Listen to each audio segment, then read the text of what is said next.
All right, so there you go. We're now in week 6. So now we do the preview for Talladega, and of course the review of Kansas. Yeah, I mean, I'm liking this round of 12 right now.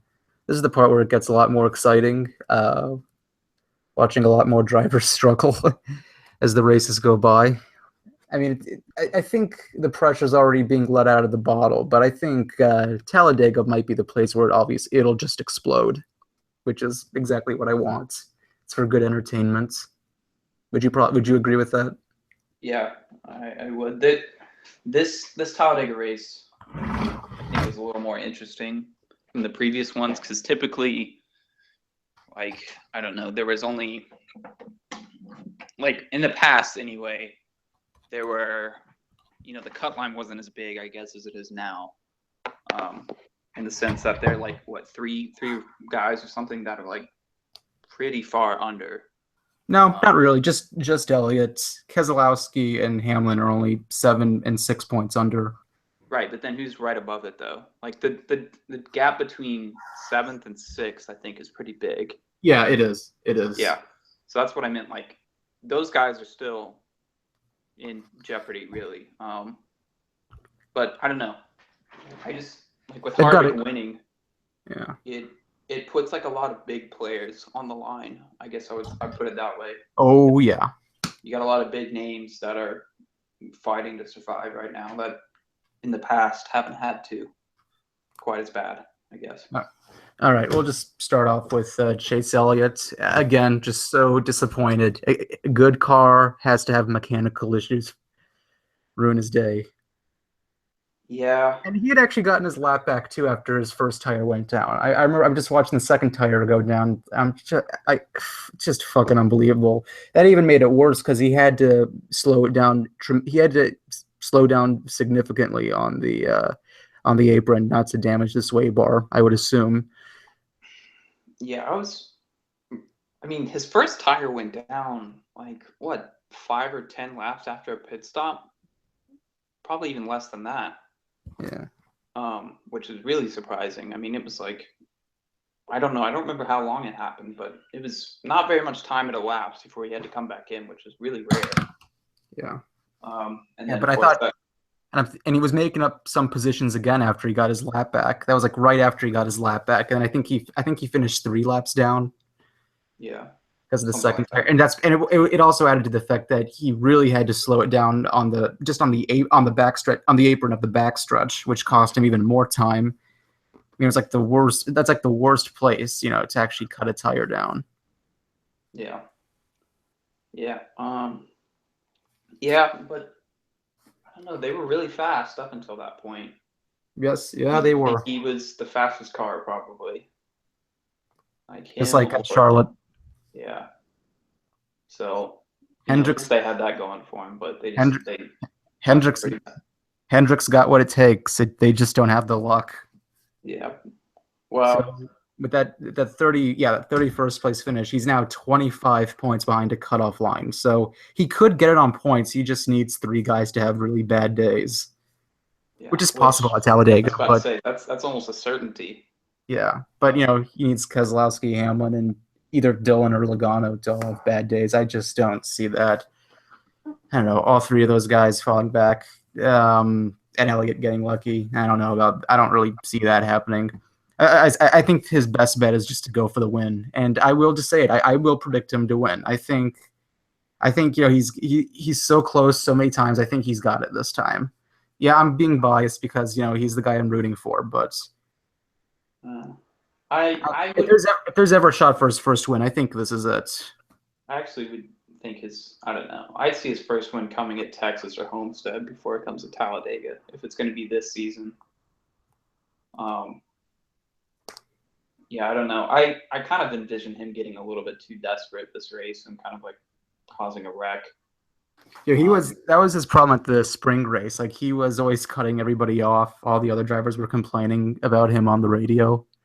yeah, But that's his only Talladega race in the Sprint Cup. It was a 5th place finish. So, I mean, when your average finish is 5, when your average finish is 5.0, you're at least starting off something good. But It's just one start. And I looked up his nationwide stats. He's got three. Oh my god, I made that mistake again. Xfinity. It's gonna take me a couple more years before it finally gets into my head. Yeah. Well, they'll Three change the starts. sponsor by then. Yeah, three starts, no wins, not even a top five, but he has one top 10. But his average finish there is 21.7 in just three races. I think he's got a couple. I think one of them was a DNF. Uncertain, but I don't know. I think just because no, I think I don't know. He does pretty good. He seems like he's got a lot of potential at Talladega. He's at least shown a lot of talent at Yeah, the team the. does. That 24 team has been probably either him or Junior have been the 24, the 88 team have been the fastest at the restrictor plate tracks for the past like 2.5 years, really. Yep. You remember like Gordon qualified on the pole for like 3 out of the 4 races last year. And he was, and he flat out dominated his last Daytona 500 before everything went wrong at the end. Like he dominated that entire first half. Yeah. He's fast. Yeah. So I think, I mean, that team knows how to build fast cars for restrictor plate tracks. There's no doubt about it. yeah, it's just about positioning. That's all. That's the only thing you can say about anybody at Talladega. Yep. Now the next driver I think will also get in. I think he could either win it or he'll get in on points, and it's just because he is the best Dega driver out of the 12, out of the contender 12 right now. Brad Keselowski, who happens to be in 11th place right now because of his because of what happened to him at Kansas. 38th place finish, crash, in the grass. I think it was. I mean, people can blame Hamlin, but it was obvious he got loose, and there was really nothing Hamlin could do. Yeah, that wasn't Hamlin's fault. Oh yeah, anybody who blames Hamlin's an idiot. Yeah, but I don't know. Keselowski though, like his post accident interview was kind of typical of him. He's just like he always chalks up like completely idiotic moves to just like racing hard. Because even if he didn't get loose, like he was still cutting it really close, pulling up in front of Hamlin like that. And he was just like, well, I was just racing hard and it's like, he always says that when he's trying to like excuse himself for being a moron. I would very much like to see him not make it into the Elimination 8. I just think he's going to do it like he did in 2014. He got that one by winning it. Yeah. Fucking unbelievable. Yeah. Yeah. Well, not only that, but he's won 2 of the 3 restrictor plate races this year. Yep. So he's very much poised to do it again. And look at his Talladega.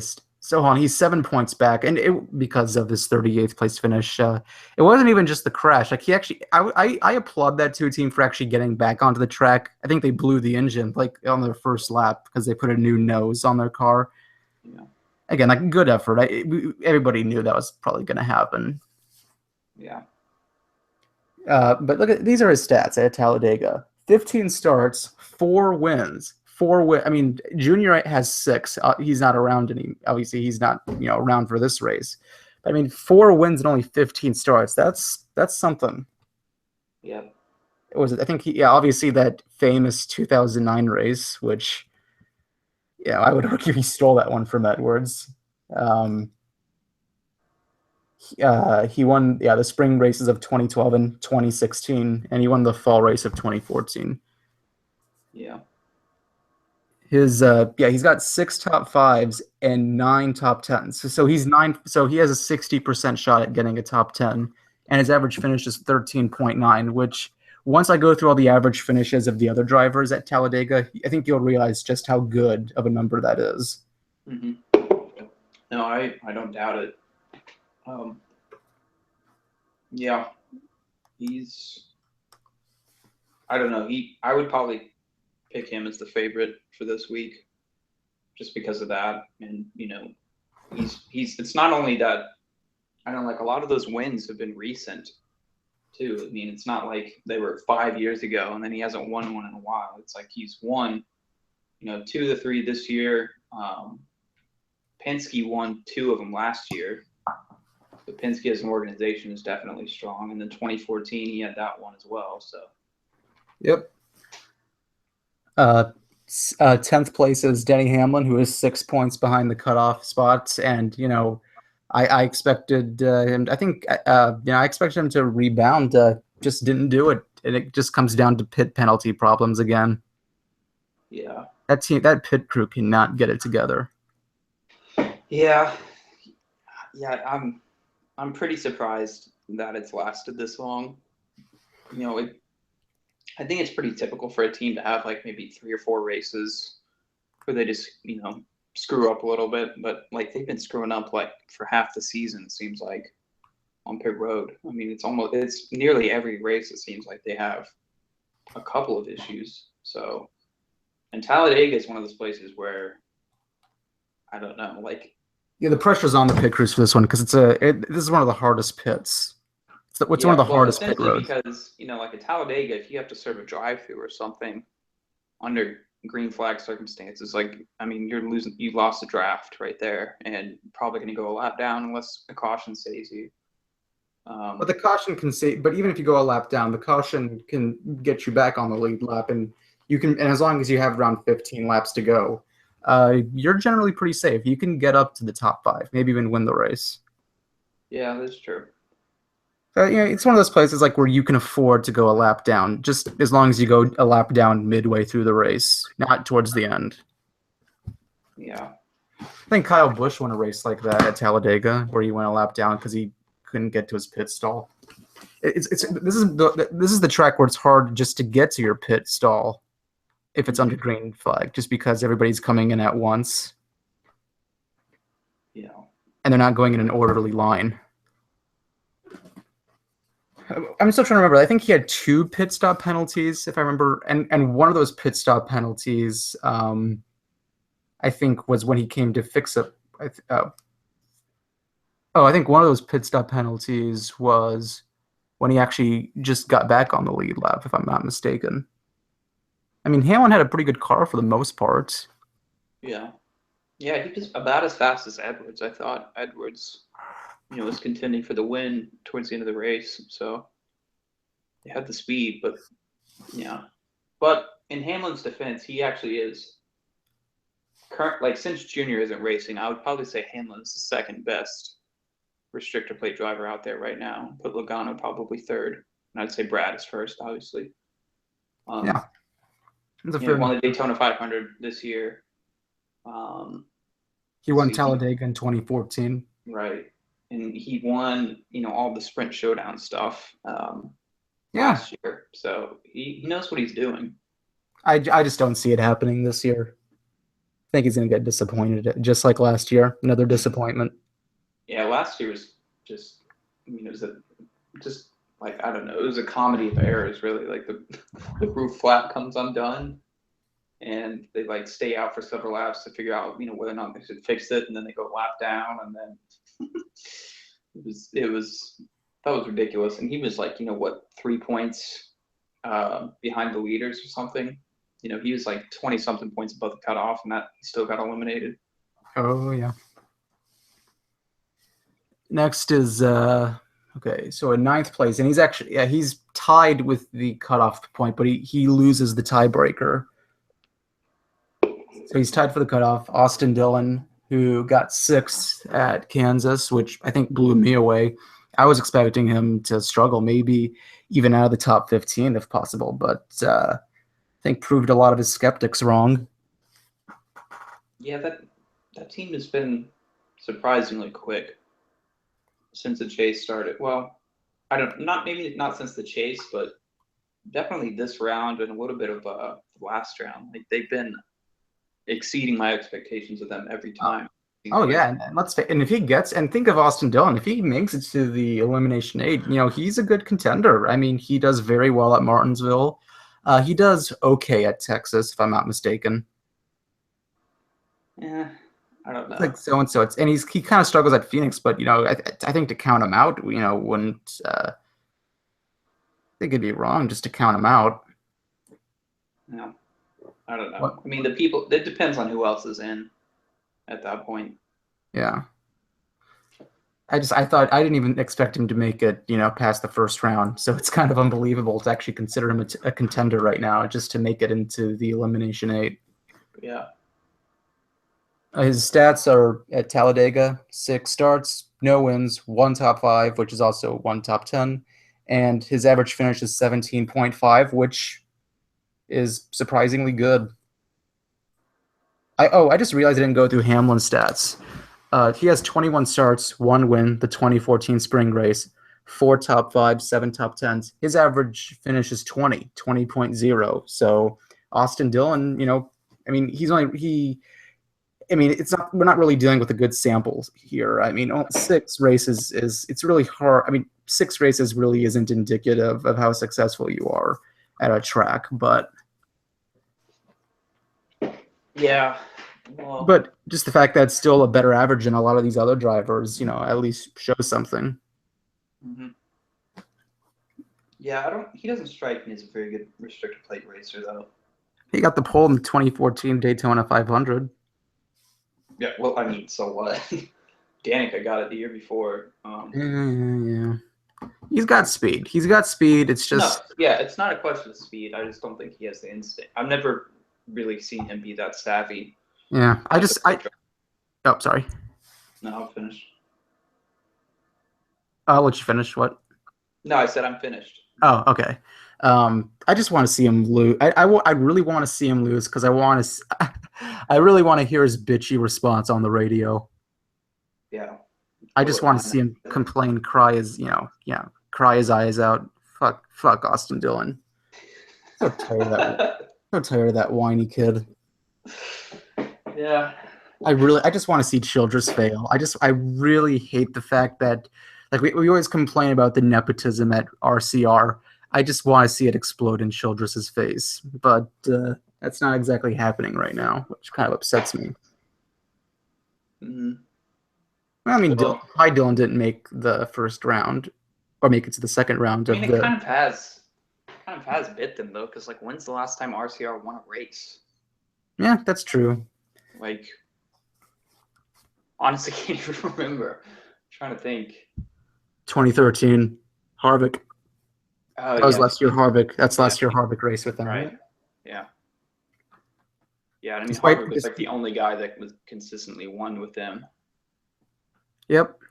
So. All right, 8th place. He wins the tiebreaker on the cutoff with Austin Dillon. Joey Logano. His Talladega stats are 15 starts, 1 win, last year's fall race, 3 top 5s, 5 top 10s. His average finish is 19.9. So again, not very impressive. Kind of similar to Hamlin in many ways. Yeah. Although since last year, like, Logano has gotten, significantly better at restrictor plate racing. It seems like he's consistently contending for like top 5s, or at least running in the top 5. He might get wrecked out or something. Yeah, I expect he's up front. He's up front like the entire race, no matter what plate track you're going to. Yeah, I don't know. I mean, if I keep saying this, if I don't know if he's gonna make it. I don't. Again, like, I think we're seeing this. Like, he's just not as good this year as he was last year. No, I'd agree with that. I don't. He's not gonna. Yeah, I don't expect him to actually, because I think Elliott will find the way to win. So I think with that would actually drop Logano out. I also think that Keselowski could easily outperform him. Mm-hmm. So, I mean, he might be comfortable in that spot now, but I think we're going to see a different story come race day. Yeah, we could. I hope so. I want to see him fail too. His Kansas race was actually pretty good though. 3rd place finish. That's quite a rebound from the Charlotte disaster. Yeah. Yeah, I would agree. I can't even remember how they ran that race. I don't. Yeah, I'm sorry. Like, what, 5th to 10th most of the race, I think. Yeah, I think that's because he took 4 tires on the last pit stop, if I'm not mistaken. Okay. Made a really good run at the end, but yeah, that's right. It's just smart pit strategy because he has a good pit crew. Todd Gordon's a good crew chief. Yeah. I'd say it's more on that. All right, next up in 7th is we're really surprised he's back in 7th. Martin Truex Jr. Not exactly having the second round we all expected him to have. Yeah. No, but he does. Yeah. Now, remember how I always say it's hard to really make a comparison with Truex because he's only been good the last couple of years. It's not like his shitty days back at Michael Waltrip Racing or DEI. like where his stats were off. So because he's just been so significantly better, it's hard to make a determination. But his stats are pretty much similar to everybody else at Dega, which is that's the thing. Like, there's really not much of a difference like between these Dega average finishes. Like, they're all kind of between like 17th and 20th. Truex is 19.6, which is actually a little bit better than Hamlin and Logano. And Yeah, like I said, that's not just like the last couple years. It's been like it's been even through the same years through DEI and Michael Waltrip Racing. yeah. Although I know he was second in the 500 this year. I don't remember where he was at Talladega or He the. was. I'm looking at it right now. He was. Oh god, I think I overshot it. He was 13th at Talladega this year. Okay. That's pretty good. That's not too bad. He can. I Yeah. think he can work with that. I expect a top 10 from him. Probably like ninth, probably eighth, ninth, or 10th, but I expect a top 10. I think he can run well. Yeah. The Toyotas have actually been like faster than usual at the plate tracks this year. Yeah, his overall average stat. He doesn't have very many top. He only has 2 top 5s running at Talladega. His entire stats are 23 starts, no wins, 2 top 5s, 8 top 10s, and I already said the average finish 19.6. He's 13 points ahead of the cutoff, which, that's pretty good. I mean, especially at this time. I mean, most people would expect the 7th place guy to only be like 3-4 points ahead of the cutoff. So 13 is pretty nice, but you never know what can happen at Dega. Yeah, I mean the past 2 years we've seen somebody who was 20 plus points above the Kyle cut. Busch and Denny Hamlin. Yeah, get eliminated. So really and truly, like no one but Kenseth and or not Kenseth, Harvick and Jimmy Johnson are safe. Yep. His Although like Kyle, I can't. Well, we'll wait until we get to the top three, I guess. But Yeah, he finished 11th at Kansas, which, like I said, I mean, 13th at Charlotte, now 11th at Kansas. If he's not at least able to get himself back into the top 10, like he's been so consistent throughout the year, he could be in real trouble for the next round. yep, I totally. I was. I mean, shocked. the only reason he did well at Martinsville was because everybody else had trouble there. Everybody else crashed out last year. Yeah. And of course, it's nice that Joey Logano, who probably would have won that race, which again, Truex was the 4th place guy who got into Homestead. That probably wouldn't have happened if Logano won at Martinsville. Yeah, agreed. So this time, like, he can't really. I'm not sure if he can rely on luck again. Like, he's got to rely on skill, and I just don't. I'm not seeing much of it right now. I can expect a decent run from Martinsville. I would expect a top 5 at Texas and maybe just a top 10 at Phoenix, and I think that could do him well. And then he runs well at Homestead. That's like the plan. Like, Truex has to. Yeah, the thing is, it's not only that they ran outside the top 10 at Charlotte and Kansas, but like if you think the first races this year, they were the fastest. I mean, the mile and a half in general, they've been the fastest car like all year long, and then suddenly they're like 13th and 11th. Like that's really surprising to me that they would drop off that quickly. Yep. Got to get it back, otherwise he's in trouble. Next, and I'm really surprised. I'm actually saying this. In 6th place right now, Kurt Busch. Like that, I'll probably bring him up later after this because I have an interesting point I want to make. His stats at Dega are actually pretty good. 31 starts, no wins, but he's got a lot of top 10s. He has 6 top 5s and 16 top 10s. So he's got more than a 50% shot at finishing in the top 10. He runs Kurt Busch. He's never won a plate a points paying race on a restrictor plate, but he does well on the restrictor plates. And I think people forget that. He's always out there getting those top 5, getting the top 10s, and sometimes, and in many cases, getting the top 5s. Yeah, he knows what he's doing. I'll give him that. He just never seems to have the luck or the circumstances to win. He's not bad. Yeah. Yeah, his average finish is 16.9. That's a lot better than these other guys, the last few guys who are like, 19.6 and 19.9. 16.9, man. That's I mean, for Talladega, that's actually pretty good. It's better than most of these other drivers. 17 points ahead of the cutoff. His finish at Kansas was 13th. He can afford that, because he did very well at Charlotte, which surprised all of us. I mean, it would have been better. It would have been a lot better for him just to keep the consistency, which I doubt he could do once he gets to the third round. I think he'll fall apart, in the third round like he did last year. Yeah. But Yeah. just because it's a different format, he could afford to relax a little bit. Doesn't always have to get the top 10. How far above the cutoff was he again? 17 points. Okay. Yeah. That's about as good as you can ever expect from Kurt Busch, to be honest. Yeah. At this stage in his career, yeah, I agree.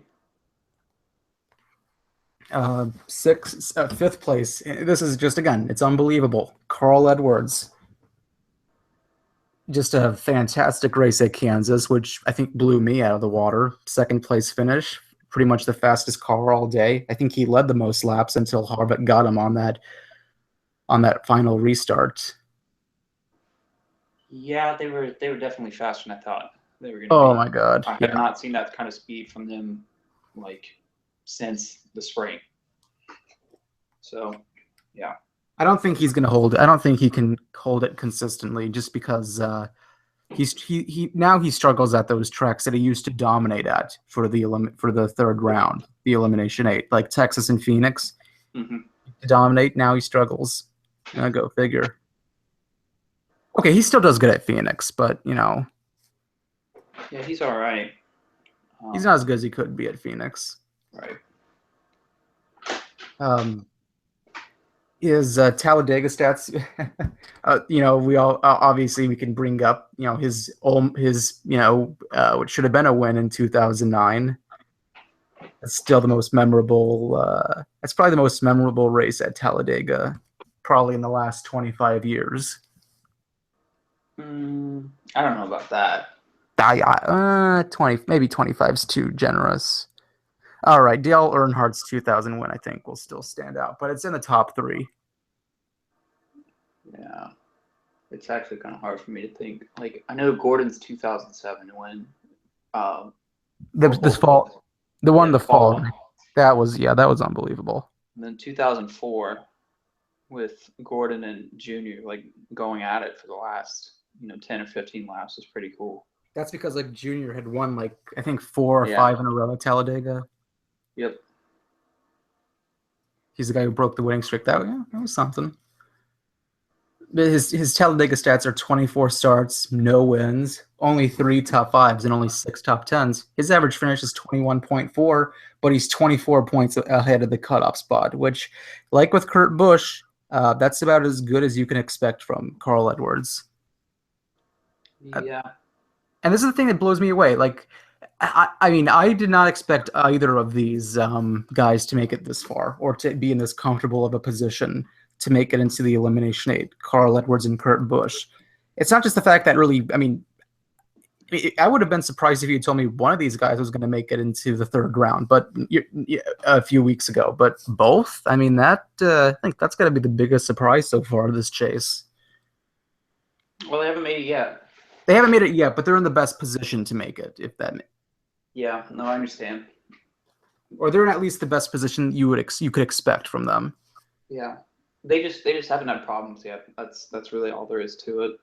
I mean, Edwards did run strong at Kansas, but it's not like he's been like Logano or Chase Elliott, who have wrecked out a couple times. So. All right, and in fourth place, oh boy, Kyle Busch, who ran 5th at Kansas. I think he just kind of fell back on that last restart. I mean, he was challenging Edwards for second place. Probably could have been a threat. I think he had 4 tires, didn't he? Mm-hmm. Yeah. Just didn't have the car, but he had the good pit crew. Kind of like the same deal with Logano. Yeah. Yeah, that team, I have to give it to them. They've been consistently fast all year long. Like I haven't seen them drop off the way that I've seen Carl Edwards or Truex or some of the other guys. I mean, granted, Truex did win like 2 races or 3 races ago, but like I don't know. Like Kyle Busch has been like a top 5 car all season long at any track. So hoping for a repeat of 2014, aren't we?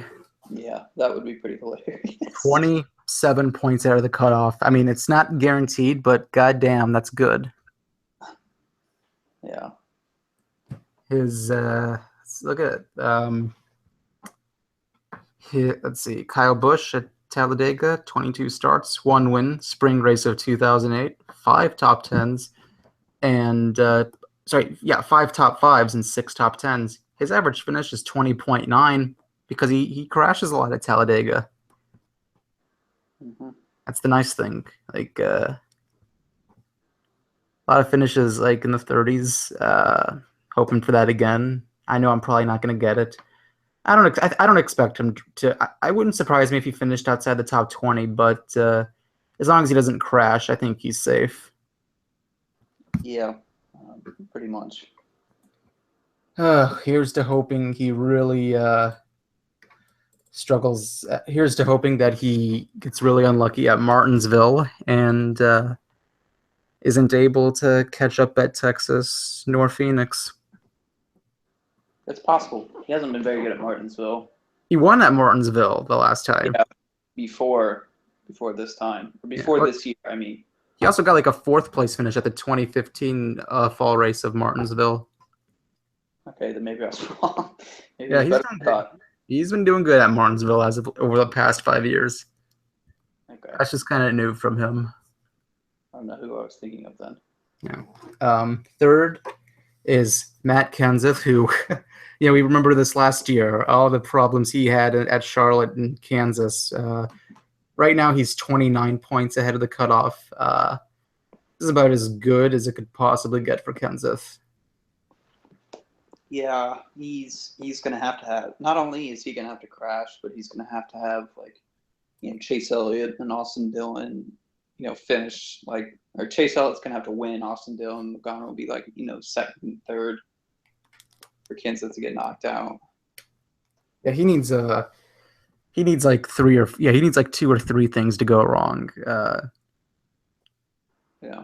Which it could, but it's at that point where it's like, okay, Kenseth, it's like 98% sure he's gonna make it through. It's just nice to think of that 2% shot happening, like we always say. 33 starts, 1 win, the 2012 fall race. Maybe that. I mean, that was memorable. I don't think it's as memorable as 2009, but goddamn, that was an amazing wreck. That's like the wreck you dream of, isn't it? 2012 is the one I dream of. Really. Yeah, it is. Dude, if another 2012 happens this race, that would be amazing. That would be glorious. Yeah, but this is the thing: 33 starts, only 5 top 10s. I'm sorry, oh my god, 5 top 5s and 9 top 10s. Average finish 18.4. I mean, it's better than a lot of these guys who have the average finish of 19 or 20, but only 9 top 10s and 33 starts. I would have expected a lot better. Yeah. I mean, Kurt Busch, I think he has less starts at Talladega, and he's got almost double the top 10s that Matt Kenseth has. Yeah, Kenseth is still a pretty good short plate racer, though. He's got good instincts, and he runs up front quite a bit, probably more than most people actually. It's kind of hard to think of somebody who's more consistently out front. Maybe Logano, I don't know. And let's see, he had a 9th place finish at Kansas. He started on the pole, but I don't know, never really stood out as the car to win. But I mean, as long as he's still consistently finishing in the top 10. In fact, I'm looking at the stats right now. only he and Kyle Busch, are the only two drivers out of the original 16 drivers in the chase who have finished in the top 10 in all 5 races so far in the chase. Yeah. Just goes to show the power of Gibbs, right? Mm-hmm. Now we go to the top 2, which are the guaranteed because of their wins. Harvick, I guess we can say, is second. 31 starts at Talladega. We'll talk about his win after this, but 31 starts, 1 win, 2010 spring race, the one where he did the bump and run on Jamie McMurray coming to the flag. That was an awesome race. Yeah. Yeah, Harvick is a pretty good plate racer as well. Oh, yep. But he's only got 2 wins, I think, in points-paying races, if I'm not mistaken. Yeah, just the 2007 Daytona 500 and yeah, and then the Talladega race. Yeah, but he's always running up front. That's the thing.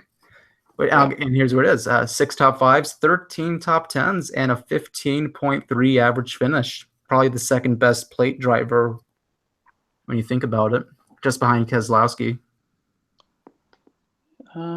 Yeah, well, maybe like over the span of like 10 or 15 years, I guess so. Yeah. Well, maybe not that long, but like recently over the past 3 or 4 years, I'd say Logano is the second best, or maybe Hamlin and then Logano. But I don't know.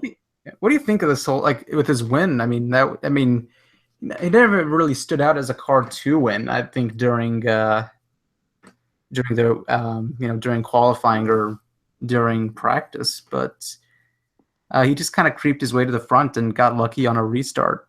Kind of a similar deal with his win at Loudon, but it's quite a way to run. I mean, he's either winning or he's either having a mechanical problem. Yeah. Just that inconsistency is concerning, but he's like one of the only drivers I think who can actually afford that. I mean, this is the same thing like with the 2014 chase. Like, he crashed, I think, at Martinsville in 2014, but he won Phoenix, which got him in. Yeah, he's the guy. He's probably the only driver, who could afford to crash maybe one race because he can almost certainly get a win either a week or 2 after that. Yeah, I wasn't surprised to see him win. I think I actually picked him. Suddenly have an echo. Yeah, I think I picked him last week. I picked him or Chase Elliott, I think, and they both were like the fastest cars. Anybody you're picking for this week? I mean, I'm just going to go all in on Elliott. Yeah, I'd probably stick with Keselowski. Yeah, that's probably the best bet. It's hard. You can't really make a bet at Talladega. That's the fun of it. Yeah. Here's another question. Any of the drivers who are not in the chase, and that includes like the 4 guys who were eliminated after the first round. If there's anybody who's not in the chase right now who has a shot to play spoiler and win the race, who do you think it is? Probably McMurray. Yeah, McMurray. I think out of the non-chasers, he's probably the best plate racer I can think of. If I could pick anyone, yeah, definitely. I mean, he got 7th at Daytona, and he got 4th at the Talladega Spring Race. And when I say 7th at Daytona, I mean, I'm sorry, he got 34th at Daytona. He got 7th at Kentucky the week after. I'm looking at the table the wrong way. Yeah, well, Kyle Larson. Most of his wins are on restrictor plate tracks, though. I think Kyle Larson could be another threat. I would hope so, but he doesn't strike me as a very good plate racer just yet. And I don't know. I can't really think. Let's see here. I don't know. I wouldn't be surprised if David Reagan was at least able to salvage a top 10. I wouldn't even be surprised if he was able to get a top 5. Yeah. And let's see if there's anybody else a little further back. I'd probably at least give I'd give Paul Menard a fair shot. I guess. I mean, he's not the same plate racer he used to be. At that point, I think just about anybody has the same shot as him. I think I mean, he's had a bunch of good Daytona finishes. I think people tend to overlook that. Yeah, I get it. I don't know. It's just nothing stands out for him in my mind, but maybe. Okay, and of course, talk about Johnson. Kind of like I said last time, I don't think he's really looking to win because he doesn't have to. But he's still going to look for speed. He's still looking for good finishes, and I think the fourth place finish at Kansas shows that. Yeah, they I totally expected them to just take a huge swing at the setup just to see what happens, and they were a lot faster. I expect them to be like 15th or something, just because a lot of times teams just throw in some crazy ideas after they have a win at the next few races. But he was consistently fast the whole race, so it didn't seem like they were doing that, or they just found something right away. And let's see, his Talladega numbers: 29 starts, 2 wins. It's only him and Keselowski who have more than one win out of the 12 remaining guys. 8 top fives, 12 top tens. Oh, 17.1 for average finish. His 2 wins. I'm sorry, like his 2 wins were the spring race of 2006 and in 2011. One of the close. I think it was tied for the closest finish ever. A three-way photo finish. Yep. Yeah, the race where Mark Martin fucked up as a drafting partner. Just completely got off of Gordon's back bumper, meanwhile the entire pack just steamrolled them coming to the line. It's gonna be hard to forgive Mark Martin for that one. That race was Gordon's, man. It was his to lose. Yeah, he led the most laps all day. He's way out front for most of that, and then That was a clever move though by Johnson and Jr. That was a good win. I'll give it to that. The way they swerved to the inside. Yeah. So it is. Let's see. Is there anything else? But Johnson's had some pretty hilarious moments at Talladega. 2006 fall race, the one where Brian Vickers just took both him and Junior out. We always refer to that race because it's one way to win. That's quite a way to win your first race, isn't it? To crash probably the two most popular drivers. Aside from Gordon, yeah. Yeah, one of them is your teammate, by the way. And one of them is your teammate who actually had a good shot. I mean, he eventually did win the Cup, but the one who was running up front, I'm not sure if he was leading the points at that time, but it was close. Yeah, that was pretty funny. But Brian Vickers, well, luckily he's not racing anymore. He races part-time now. I don't know. Oh, God, Vickers. Remember that time he caused 4 cautions at Martinsville? Oh, it was more than 4. He I want to say that was the race that cost him his ride at Red Bull Racing. He wrecked 15 people. Until finally, I think Kenseth threw him into the wall, and then he threw Kenseth into. I mean, he had it coming. That's the thing. It's every driver wanted to kick his ass after that race. Yeah, fucker had it coming, and so he. I don't know. I enjoy Vickers just because he brings the drama. Not so much off the track, but on the track. He's not really. He's a bit more quiet, when on camera, but. Yeah. Mm-hmm. And he hasn't been around lately to even cause anything, so. But that's the fun of it. All right. So you say Keselowski. I'll go with Elliott. Yeah, that does seem like pretty good predictions. Hopefully it all plays out well. I would definitely like to see Keselowski lose, but I just have a feeling he's not. Yeah. It'll definitely be a fun race to watch. Yeah. I am looking forward to it. I think more so than most plate tracks. I think this one's going to be pretty wild. All right, and with that, close it off. Good night, everyone, and it's going to keep getting shorter because I think next finally goes down to 8. It's going to make the researching part of the stats a lot nicer. Yeah.